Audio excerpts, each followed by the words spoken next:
Bonjour, bonsoir, papa, maman, bandio sur la voix de Kivu, la voix de sans-voix, toujours au service du peuple. De l'autre ali,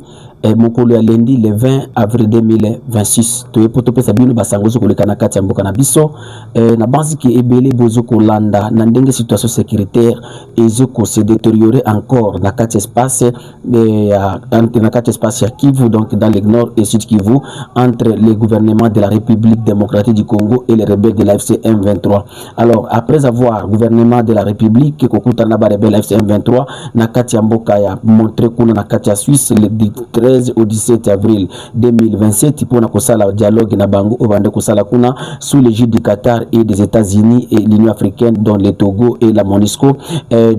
Quelques jours après bango koyokana na ndenge bayokana kikuna banduni sobolanda kiango ndenge gouvernement congolais na ba rebelle bayokana kipona makambo oyo ya kulubaki na ba faciliter bango nyonso ke ba aide humanitaire bando komela ba déplacés de guerre ou ba victimes de guerre oyo bazali na kati ya mboka na biso bayokana kipe makambo oyo ya kulubaki no. Il faut que le gouvernement congolais etika 311 prisonniers oyo ya ba rebelle AFC 23 oyo bakangami na côté ya gouvernement na biso na ba rebelle pe batika 166 prisonniers oyo ya côté ya gouvernement oyo bango bakangi et puis bayokana ki makambo ya oyo bayokana ki te makambo ya kolobaki non ba sanction ou bien ba poursuite judiciaire oyo ba gouvernement azokolandela bakonzi ya AFC 23 oyo ba complice AFC 23 et puis gouvernement pe asingaki ki non ba rebelle batika aéroport ya Goma polele ezala opérationnel ba rebelle pe baboyaki pour gouvernement pe aboyaki makambo ya kufungola ba banque esika ba rebelle bazoko contrôler. Alors après quelques jours kaka bango koyoka na kuna na kati ya douane ndenge toiti koyebisa bino bandeko situation et encore ko s'empirer na kati ya et moyen plateau du territoire de Fizi Uvira et Mwenga pour le monani le mokolo ya vendredi le 17 avril 2026 ba drone ya FRD ya M23 AFC et kendaki ko bombarder na kati ya mboka ya Enge kendaki ko bombarder ba position ya ba militaire oyo na biso FRDC et le Burundi. Bilan ezali ya 6 morts donc 4 militaires FRDC et 4 et des militaires burundais bakufaki le mokolo le 17 avril 2026 donc na biso bila ya bombardement o ya mokolo ya le 17 ezalaki ya 6 morts donc 4 militaires congolais et des burundais. Alors ko ba mokolo ya samedi ba drone encore ya ba rebelle FC23 ekendaki ko bombarder place toujours ko benga point 0 na kati ya secteur du Tombe na kati ya groupement Bashimukinji premier baknani bila ezali ya 5 morts et 8 blessés. Tous les blessés pour le moment bazali na hôpital de référence ya Fizi et parmi ces morts dont 2 ce sont des hommes et 3 ce sont des femmes et parmi les blessés bandeko 4 parmi ces 8 blessés ezali 4 hommes et 4 enfants jusqu'à ce que secteur du Tombe ou bien bureau ya secteur du Tombe le territoire du secteur du Tombe bauti ko bimesa communiquer pour na alerter communauté internationale nationale et internationale pour na makambo oyo bombardement oyo ko likana kati yao et moyen plateau tokoki kozwa temps ya kokende ko tanga communiquer ya oyo ya secteur du Tombe utiko komela biso bauti de la biso komami boye komami République démocratique du Congo province du Sud Kivu territoire de Mwenga secteur d'Itombo chef de secteur communiqué de presse numéro 001 du 20 avril 2026. Nous portons à la connaissance de la communauté tant nationale qu'internationale que dans la nuit du samedi 18 avril au dimanche 19 avril, les populations des villages Point Zéro, de Touetoué, de Kalingi et de Bikiaka et de Mikenge Centre dans le secteur du Tombo, territoire de Mwenga, province du Sud Kivu, ont été la cible de bombardements à l'aide de drones menés par les rebelles de l'AFC M23 bar Touraneo, soutenu par l'armée rwandaise. Le bilan provisoire de ces bombardements fait étant de 5 personnes décédées à Point Zéro, dont 2 hommes et 3 enfants, 8 personnes blessées, dont 4 hommes et 4 enfants. Toutes ont été transférées à l'hôpital général de référence de Fizi pour les soins appropriés. Ces bombardements ont en outre détruit plusieurs maisons d'habitation des populations civiles de 10 villages,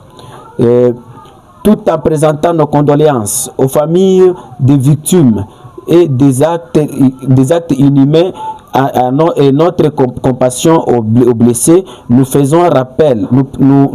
rappeler que les actes ainsi perpétrés sans distinction contre les civils et leurs habitations sont constitutifs de crimes de guerre prévus et punis par les instruments juridiques nationaux et internationaux.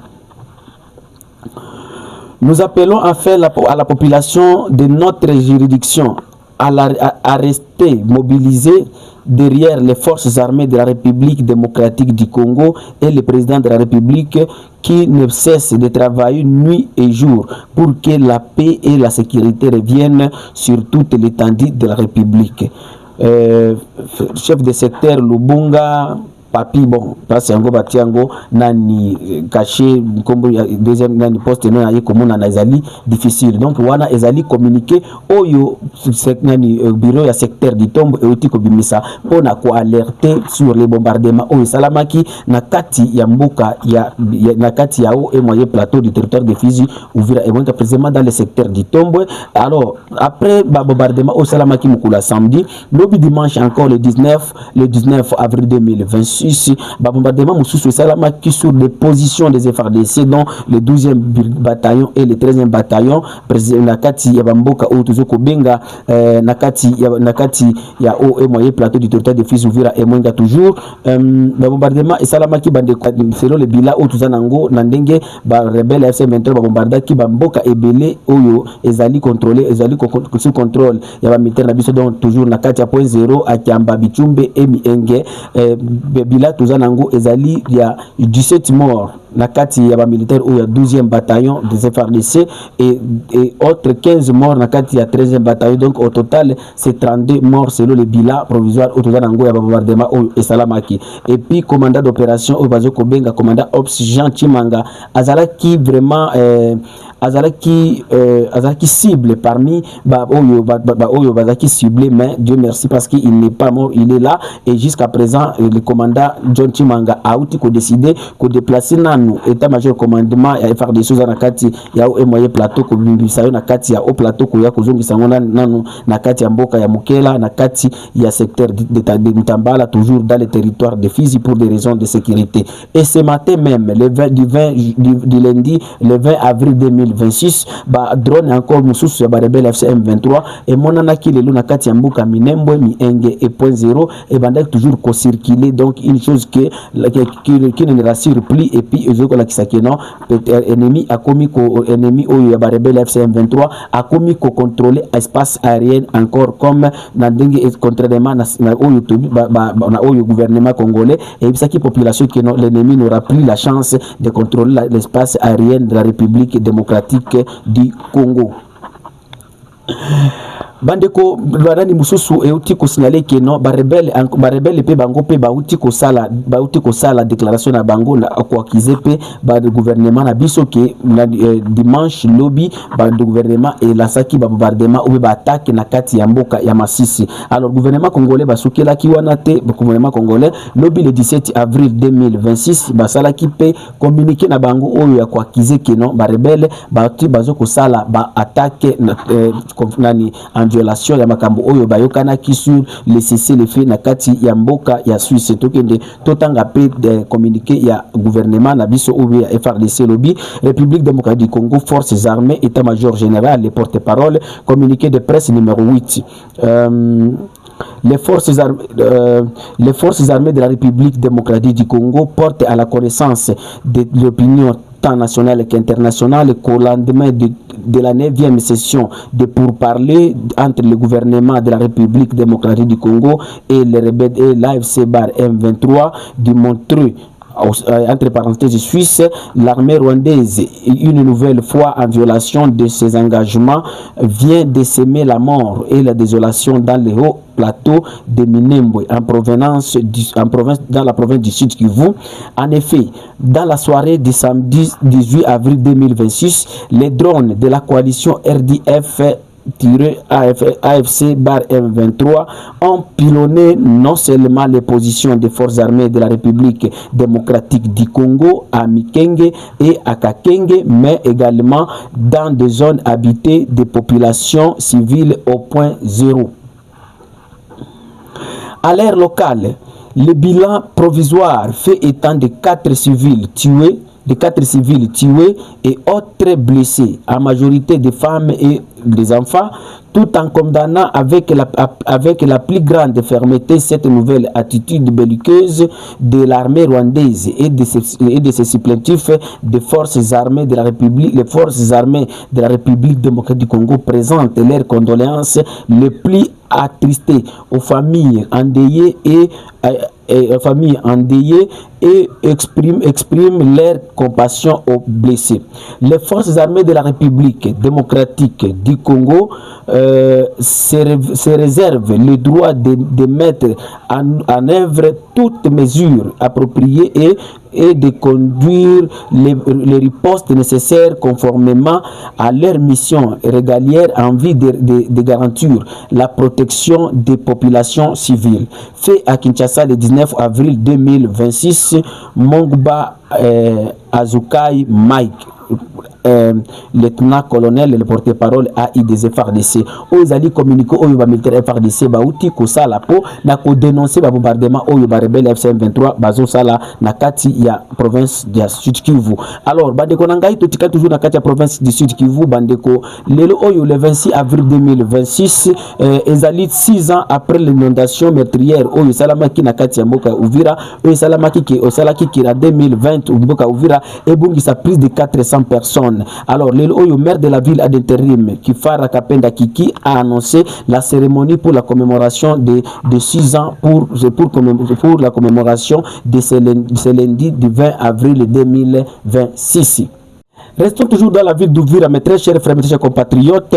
Aujourd'hui, les rebelles de l'AFC M23, na kati ya mboka Uvira, ba population et outil population oyo tozoko benga ya Katobo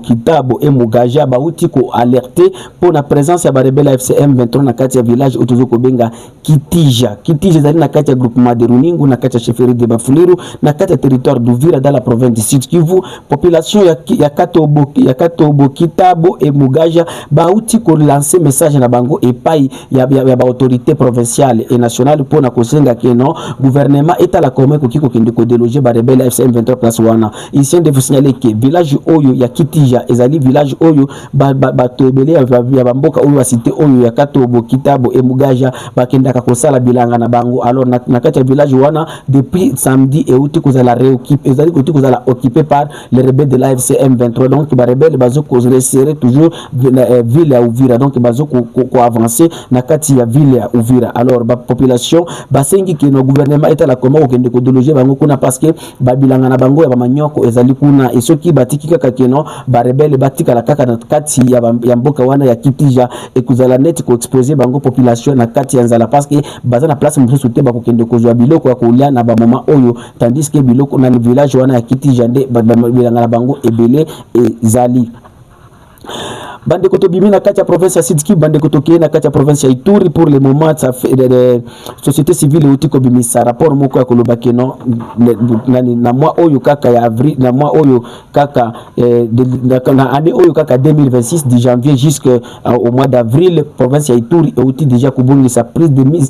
1700 personnes oyo bazo ko kufa jour et nuit tant que gouvernement congolais ozo ko lobelata eloko moko te yango société civile ya Ituri ba uti pe ko senga keno gouvernement congolais tala comment pour renforcer les mesures de sécurité parce que la population de l'Ituri aussi a besoin de la sécurité parce que c'est une chose que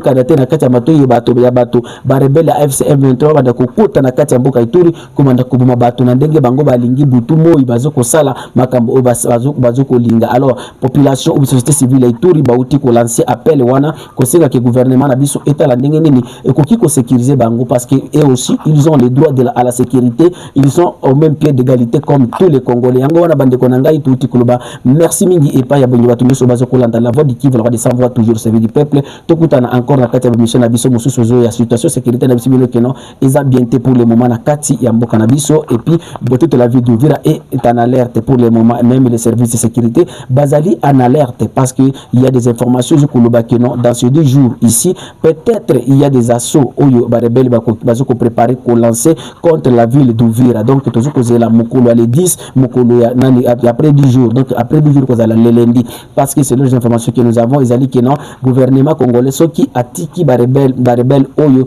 311 oyo ba yokana kité na doa que non atika bango bazoko se préparer déjà na ko renforcer ba front nyoso pour na kotala comment ko ki ko lancer encore assaut mususu pour que ba reconquérir encore la ville d'Uvira. Yango wana bande kona ngai to ko ki ko senga gouvernement na biso etala ezo ba mesure nyoso ya ko sécuriser ville ya Uvira pour population et se retrouver le société qui non en débandade ou bien la population et se retrouver le sous ko sala makambo oyo to banda ko kima lobby.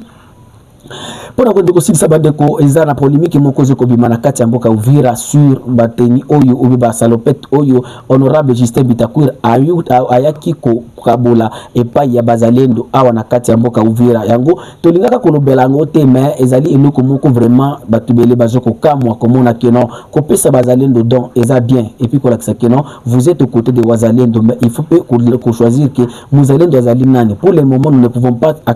considérer muzalendo comme un civil oyo azoko kima na kati ya ndako parce que muzalendo azana mandoki azoko kende na front azoko bunda pona mboka. Alors mais excellence Bitakwira ye ayela ki bazalendo bateni ba salopette moko oyo mutakoki kolata ngote na kati ya bitumba parce que ezali ya orange na ya jaune na ya rouge eloko oyo même ceux qui oza musika bakoki komona yo batozo komituna. C'est pour quelle intention? Il y a aussi des groupes, beaucoup de groupes bazalendo baboyi kozo bateni wana oyo honorable Bitakwira amemela kibango tokende kolanda bomona ndenge colère bateni yango oyo honorable Bitakwira ayaki nango na ba reaction ya bazalendo tolanda.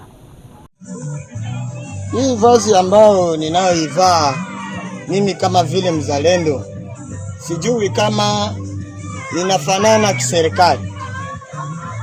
Hii vazi mahali popote napo jificha katika pori adui anapasha kanione. Hii kofia inafanana serikali, inafanana arme, lakini kwa sasa ili linafanana kama vile prisonnier kama vile mtu ambaye anatumika kwenye hospitali. Hii inafanana kama vile fundi maso au watu wa force sociale, hata kama na viatu vyenyewe haifanani kazi ya kijeshi. Ni mshangao sana, tujui sisi watu wa serikali wanatakia nini. Uyiboti kolanda ndenge bandeko bateni wana oyo honorable Bitakwira amemaki yango bandeko nanga tosikeli wana ezabira la voix du Kivu, on descend voir toujours sur le peuple. Kobosa na teko s'abonner à la chaîne Biso la voix du Kivu TV sur YouTube. Merci.